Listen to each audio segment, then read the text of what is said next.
देवलोक का आकाश उस दिन असाधारण रूप से चमक रहा था, क्योंकि सूर्यदेव स्वयं अपनी प्यारी पत्नी संध्या के साथ प्रथम बार रथ पर भ्रमण कर रहे थे। संध्या मुस्कुराती थी, पर उस मुस्कान के पीछे एक गहरी बेचैनी छिपी थी। सूर्यदेव का प्रकाश अनंत था, देवों का पालनहार, पर संध्या का परीक्षण। जब सूर्यदेव संध्या के करीब आते, उनकी चमक उसकी त्वचा को झुलसा देती और उसकी आंखें नम हो जाती। पर संध्या कहती कुछ नहीं थी, क्योंकि वह सोचती एक पत्नी का धर्म है अपने पति की हर कमी को स्वीकार करना। पर यह कमी तो उसकी सहन शक्ति से कहीं अधिक थी।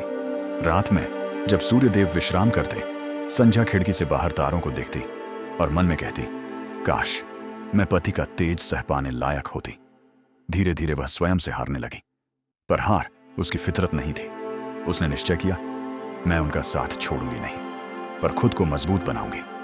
एक दिन संध्या ने अपने पिता विश्वकर्मा से कहा, पिताश्री, मैं पत्नी हूं, पर पत्नी जैसा जीवन नहीं जी पा रही। मैं सूर्यदेव के साथ रहकर भी उनसे दूर हूं। विश्वकर्मा बोले, बेटी, तुम्हारी पीड़ा उचित है, पर समाधान तुम्हें ही खोजना होगा। संध्या ने एक अद्भुत मार्ग चुना।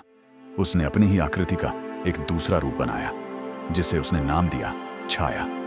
छाया तेज सह सकती थी, पर उसके अंदर भावनाएं संध्या जितनी शुद्ध नहीं थी। संध्या ने छाया से कहा, जब तक मैं तप करूं तुम सूर्यदेव के साथ रहना, पर सच मत बताना। और वह चुपचाप दूर उत्तरी पर्वतों की ओर चली गई, जहां उसका परिचय कोई नहीं जानता था।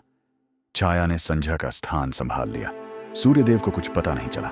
समय बीता और छाया से 3 बच्चे हुए, शनि, ताप्ती और सवर्णा। पर छाया धीरे धीरे कठोर होती गई। वह संध्या के पहले बच्चों यम और यमुना के प्रति उदासीन हो चली।